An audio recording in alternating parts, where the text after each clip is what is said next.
I just finished rebuilding my website completely. Brand new UI. I think it looks really good. I think it's a lot more user-friendly. It loads super fast too.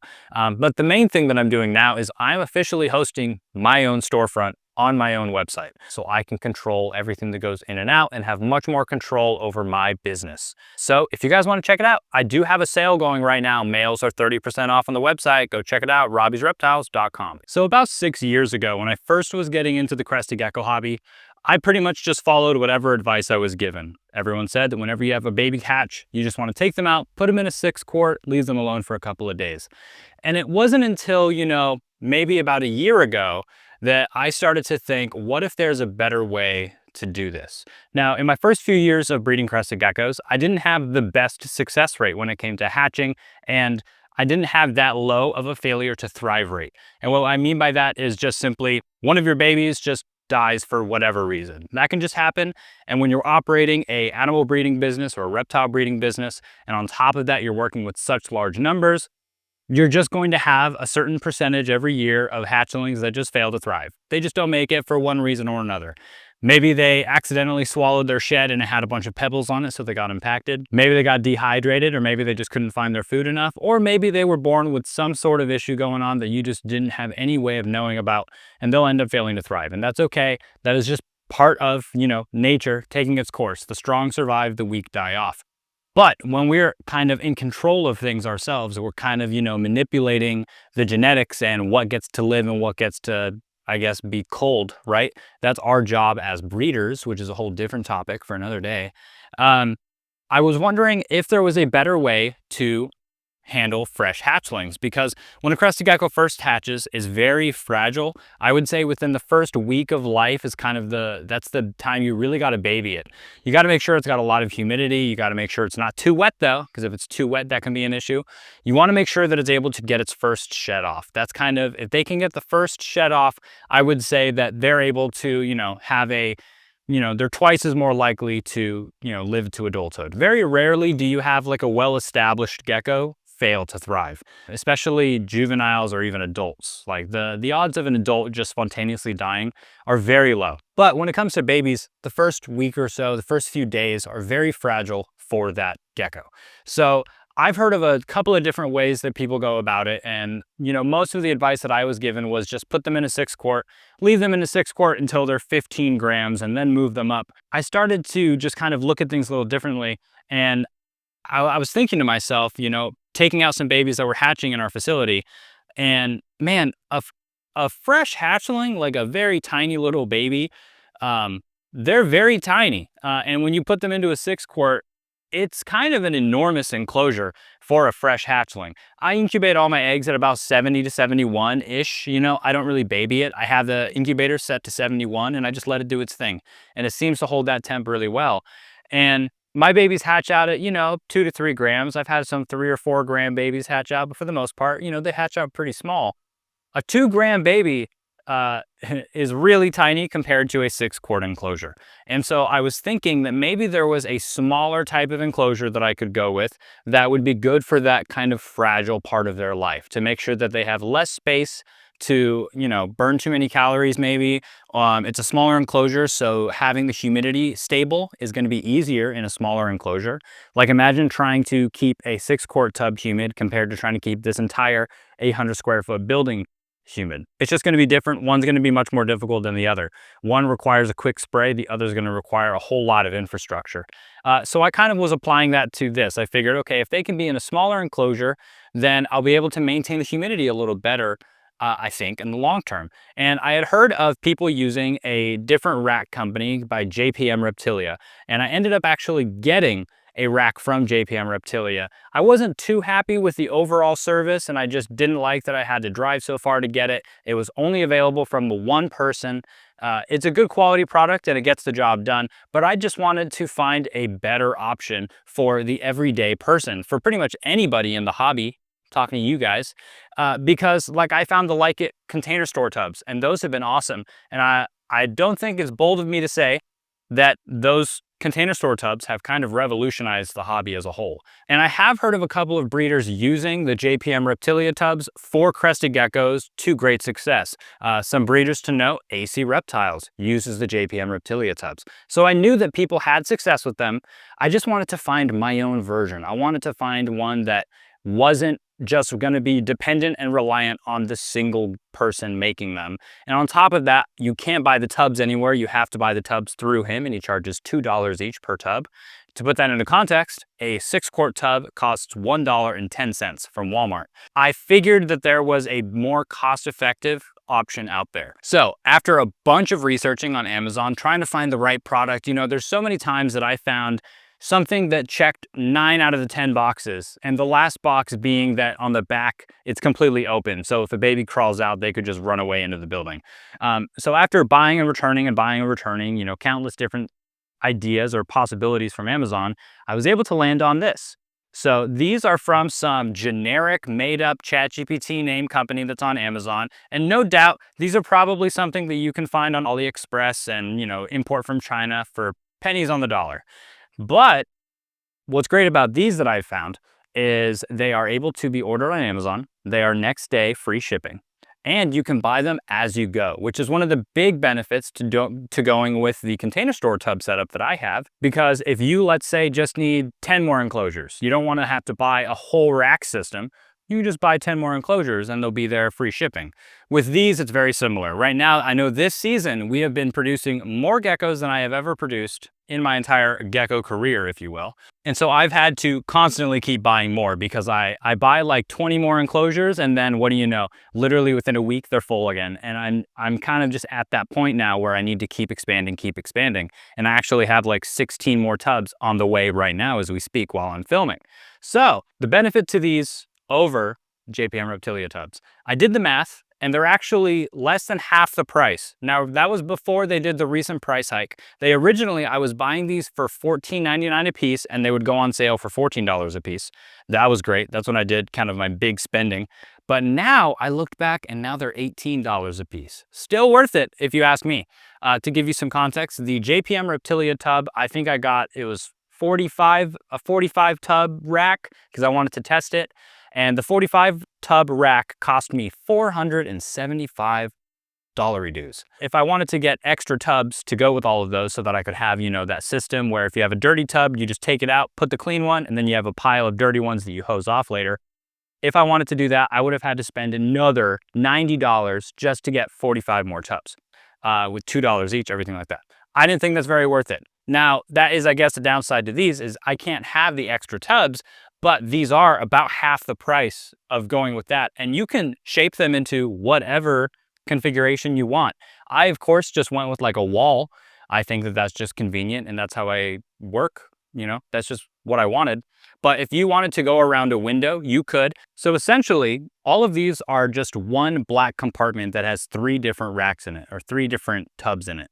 And these are originally for like bathroom organization or something like that. I don't know. It's a pretty ugly thing to try and have in your bathroom, but that's just me. If you're a reptile breeder though, I think this is pretty great. These also would probably work with baby hog noses. I know that that's the other thing that JPM tubs were famous for, is that people with hog noses use them.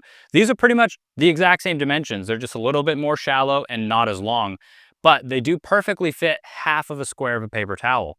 So that's pretty nice. Every single one of them is just one of these. So this is what you're buying. You're buying $18 for this tub thing, this 3-drawer shelf. These are a pretty hard material. They're not like a normal sandwich tub plastic type. These feel like what's the word? Acrylic? Plexiglass? They're tough. I've dropped them a couple of times and I haven't broken them. And so what I do is I drill a 1-inch hole on the left side. A couple of them I accidentally did the right side, but that's just because I'm inept. By the way, anything that I'm talking about, if you would like to try to do this, I'm going to have a link down below so that you guys can just go ahead and copy me. But the key to drilling holes in this, again, because it's such a thick, strong plastic, you're not necessarily cutting into these like you will with like a 6-quart tub or the Like It store tubs. These, you have to drill righty-tighty, right? Yeah, come on, work with me here. You drill righty-tighty with just the guide. Once the actual hole part of the saw touches it, you got to throw that thing in reverse, and you're not going to be cutting through it. You're actually just using friction and melting through the plastic. So I would recommend doing this outside. Don't do it inside. You're going to give yourself cancer.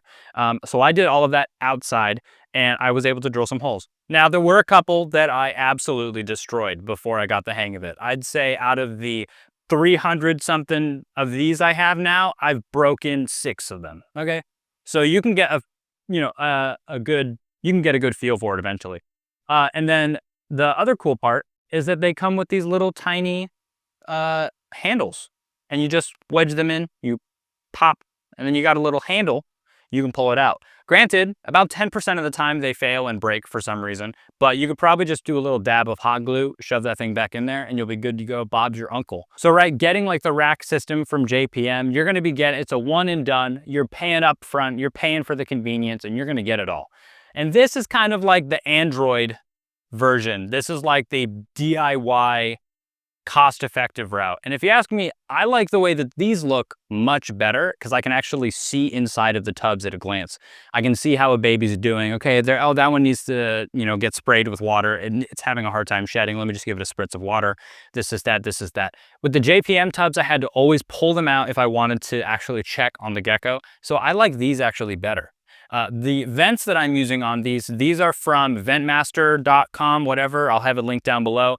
They're really inexpensive. I think it's like a 6-pack for $8 or something like that. And I bought so many that they contacted me and they were like, we need like a few months to come up with this amount. And I was like, that's fine. These can be used in a pinch without the actual vents, but there will be a bit of a mold issue. The mesh on it is actually small enough that baby roaches or baby crickets can't crawl out.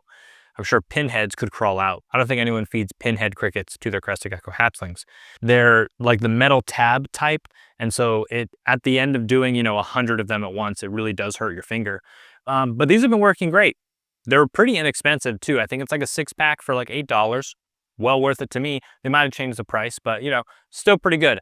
And then what I've been doing for the substrate, which is just paper towel. Originally, I was using Brawny, because it has like the Terra Square option, and I got those because they actually work perfect in my tall narrows.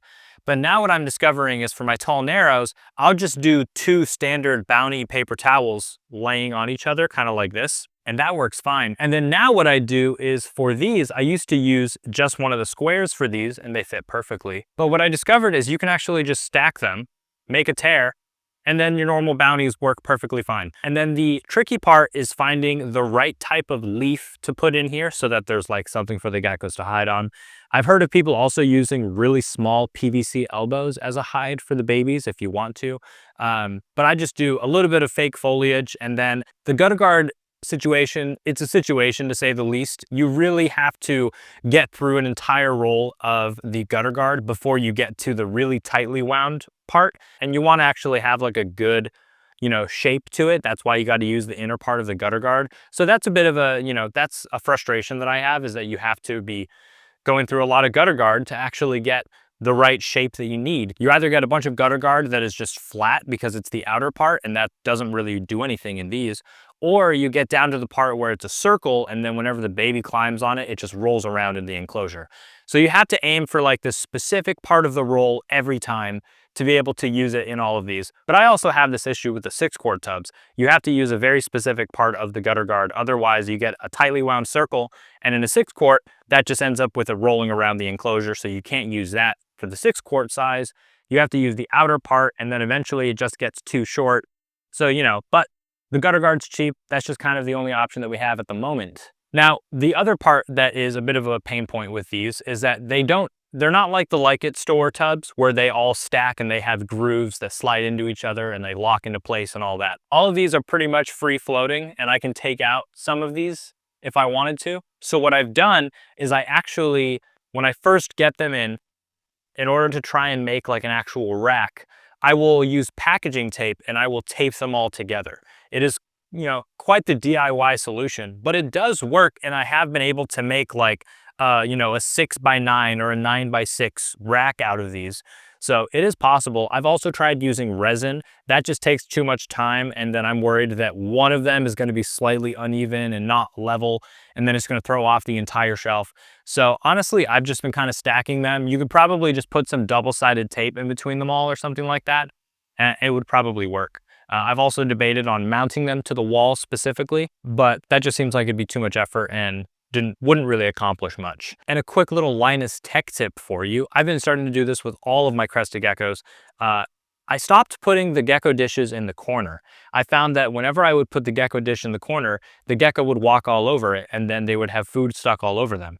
So ever since I switched to these, that's when I got the idea, why don't I put the gecko dish in the middle of the enclosure? I have like 1% as many geckos getting covered in their gecko food as I did before. Another thing that is kind of annoying when using these is I feel like it almost happens every feeding or every other feeding, where when I open all of these at once, I usually will open up 4 at a time and I do my stuff and I feed and I clean and then I put it back. And I found that at least once while I'm feeding, as I'm closing this, if the baby is up and active, like if I'm feeding in the evening, the geckos will jump immediately right when you get to here. And so you have to be careful when you're closing it, because I've had babies jump out the second I'm closing the tub and then they get pinched a little bit. I have to open it, put them back, and then they'll do it again, open it, put them back. So that's the annoying part. Right now, as you can see, it's the morning time. It's like 11 a.m. So right now they're all sleeping. No one's out and about. But I really like these, as you can see. Really easy to work with. And then what I do is I mount all of this onto some workstations or these tables that are just here. These are just super basic Amazon basic, literal, Amazon basic, tables, 2 foot by 4 foot. And then this one I got in the wrong size by accident. I don't know how. And so this one's shorter. Doesn't really matter. Just so that when you're taking care of them, if you really need to clean one, you can just take them out, clean the tub, everything like that, and then you slide it back in. And this has been working pretty great for me. I've had this in secret because I know that people are going to try to cancel me for this. I absolutely know that they will. And you know what? That's your own prerogative. You're allowed to think what you want to think. But I have noticed a trend online on Reddit and in Facebook groups and stuff. Granted, I'm not on Facebook, but I hear this a lot. That now people are starting to push that the minimum required size for an adult crested gecko is a 24 by 24 by 36 or an 18 by 18 by 24. Before, it's always been 12 by 12 by 18. Hell, I've even heard of people having great success with their full-grown adults in 10-gallon tanks. Now, I'm not saying that we should try to, really try to maximize. And if you're just a pet owner, right, you can do whatever you want. But as a breeder, we have to try to walk the line of what can I do to give this animal the best possibility of survival. And survival is not our goal, it's to thrive. We want the animal to thrive in captivity. We want them to be able to produce well for us because this is our business. But we don't want to be, keeping them in 6 quarts as breeding pairs, because that, there's a certain line. And I think we can all agree that's not cool. I'm sure there's going to be people that are upset that I'm using these. I will be the martyr for everybody. Trust me, there are a lot of other breeders that probably use tiny tubs like this to great success. And I will say, before I was using these, I would just put my hatchlings into 6 quarts. And I found, switching over to these, my failure to thrive rate has gone down drastically. Let's say that before I was at 5 to 10% failure to thrive rate. Granted, that was like my first 3 years breeding. I'm figuring it all out. Now that I have a whole facility, I've got everything dialed in. I've got a mini split that's perfect. I've got a backup window unit that's overpowered for this building. I've got everything dialed in at this point. Since switching over to these, even in this facility, my failure to thrive rate has gone down substantially, very noticeably. Some of you might think this is too small for a hatchling, but I implore you to take a look again at the size of a fresh hatchling crested gecko. Putting it into a place like this until, I don't keep them in here till they're 10, 20 grams, right? That'd be ludicrous. Right now, like I'm at max capacity hatchling wise, so I'm only keeping them in here till maybe, 4 grams, and then I'm moving them over. But I've found keeping them in here till like 4, 5 to 7 grams, that is a perfect time to have them in here. They're not in such a big enclosure for them that they can't even find their food. It's a nice, dark, secure place. They feel safe in here because, again, the whole rack is black in the back. It's very shaded. They feel secure in these. They feel safe. they're eating well, they're able to shed well. Because they're smaller tubs, the humidity is much easier to manage for these guys, because the hatchlings do need, they're much more sensitive to humidity. They need it to be more humid longer. Like compared to my adults, when I spray those, it dries out in like a day or two, and then I don't spray them for another 3 days. So, in here, I'm only spraying twice a week, and all of my geckos have been thriving off that. But with these, it does hold the humidity just a tad longer, and I think that hatchlings do need that. It also makes it so it's easier for them to hunt for bugs. The red runners that I throw in here, they have, there's not as much space for them to go hide. So the hatchling, runs across them much more often and has more opportunities to learn how to hunt. All in all, if you ask me, these have been a total net positive for me, let alone to talk about the efficiency aspect of it. The amount of babies that I'm able to fit on 2 tables next to each other, right here, I believe it's like 250 enclosures in a space that's about as wide as my arm span. And I'm not that tall of a guy, but my arm span is able to fit about 250 hatchlings. That's incredible. And the cost saving of using this as opposed to having all of your fresh hatchlings in 6 quarts, each one of my PVC racks cost me like $750, and I have 6 of them. And I need to get more. I'm looking at trying to build my own because the price is just getting egregious. So using something like this, it has a lower failure to thrive rate. It's a more safe and secure environment for the hatchling. They feel more secure, they eat better, they hunt better, and they get a better start on life. Then they can move up into a 6 quart, and you can keep them in your 6 quart. This just gives them that perfect start.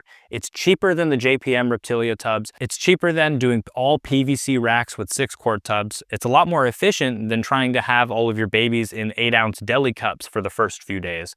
It's a rack system, and you got to DIY a little bit. You got to kind of, it's a bit jank in a couple of places. I've got 250 of them. These are my favorite way to keep new hatchlings now. And I will be the martyr.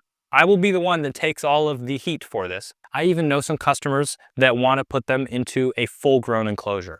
And every time I'm at a show, I have to explain to the customer, if you put your fresh baby, or if you put your little 5-gram baby you're buying from me at the show, if you put that into a 12 by 12 by 18, you're gonna find him dead. They're either gonna crawl into a corner that they're not able to, they're gonna crawl so tightly into a hiding spot that they can't escape and they get stuck. The humidity is gonna be really hard to manage, and as a younger one, they really need that humidity. They're fragile at this state. They're not gonna be able to find their food. If you throw bugs in there and they try to eat it in your, bioactive setup, the baby's just gonna go and eat soil by accident, then they're gonna get impacted and die. You're much better having a baby in a small tub with paper towels for the first few months of life. Wait till they're 10, 15 grams before you even consider putting them into a full-grown enclosure. As humans, oftentimes we anthropomorphize these animals, right? And so what that means, big fancy word, we are putting our human expectations and our emotions onto creatures that do not live by our standard, right? Crested geckos, I think what's great about crested geckos is they are very easy to care for, and they aren't that big of a responsibility compared to if I was a monitor breeder or an iguana breeder. Selling somebody an iguana or a monitor at a show is a much bigger deal than selling a crested gecko. Another part of it is the animal's intelligence. A lot of people argue that a crested gecko knows the difference between a live plant bioactive setup and paper towels with pool noodles. I would argue they don't, and I would argue that they thrive better in smaller tubs with fake stuff because it's more sanitary, there's less chance of impaction, they're able to find their food better. So really the whole, this might cause a bit of controversy in the comment section of what you think is right, and you're allowed to have your opinion. You're allowed to, you're allowed to believe what you believe. However, as someone who has hundreds of crested geckos and has been breeding them for a few years now, I really like having them in here. I've found that mold in these is not that much of an issue if you spray them correctly. I've talked to some breeders about having them in these small style of tubs, and they brought up the issue of mold. So I think that that's an overspraying issue or not enough ventilation issue, or it's not enough air circulation issue. So I have 2 fans going off 24/7 in my facility at max speed, just total cyclone in here 24/7. I turn them off whenever I film videos because they're loud. Then I have only 1-inch holes on these. So that's pretty much the biggest sized vent I can fit on these tiny of tubs. And then what I do is I literally give them the tiniest spritz of water. like such a tiny spritz. And then I just go down the line really fast. I'm able to spray them pretty quickly, very efficiently, and then they're able to be humid in there for about 2 to 3 days. And then on the third day, they get fully bone dry. Then I spray again. And I found for me, that works really well. I think that they're great. I think they might be better for baby hatchling crested geckos, and I'm tired of pretending that they're not. I honestly can't believe that I used to put fresh hatchlings into 6-quart tubs. Now when I do it, or if I, just do it to remind myself of, how big of a difference it is, I don't know, I just can't believe it. It's, you have a much bigger ventilation hole in there. If you have a lot of air circulation, it dries out so quickly. You have to spray them more often to make sure they have that humidity. They can get dehydrated faster. A lot of us also are overfeeding our babies, by the way. Like whenever I'm feeding the babies in here, I'm giving them a little drop of food and then they'll eat it and they'll be they'll be stuffed. Like we're all in general, I think, overfeeding our geckos, or we're overestimating how much food they'll actually eat, especially babies. I literally am using a cheap bottle cap, a little tiny drop of food. And then that also has made it so they don't, step on their food and get covered in it. Or if they do step on their food, it's not even that much to worry about. I also found that having them in these enclosures, when you put their food in there and then you spray, it actually keeps the food at that perfect kind of consistency, not like liquid and not dry. Because I found if they're in 6 quarts, the food will dry out in about a day or two in my facility. And in these, they'll stay at that nice texture for the geckos to eat, for like 3 days or so. If you guys have bought from me, thank you. I appreciate it. You guys are helping support me do what I love, which is breeding crested geckos. But yeah, check out the website. If you have any pointers or you have any advice or tips for the website, helping to improve it, let me know. Contact me. Just let me know. You can contact me on the website. I prefer if you can contact me through Signal so that I don't have to go onto Instagram and Instagram tries to suck me in and doom scroll me and take my soul. I think they're trying to take everybody's soul at this point. So I think eventually I would like to not have Instagram even on my phone. And for the majority of the time, my customers contact me through Signal or email, or, if you're a really good customer of mine, I'll just give you my phone number. I just don't want to be on social media that much. It sucks because it's the only reason that I have this business.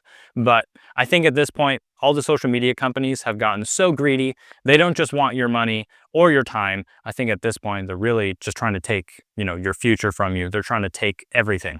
But that's a whole discussion for a different day.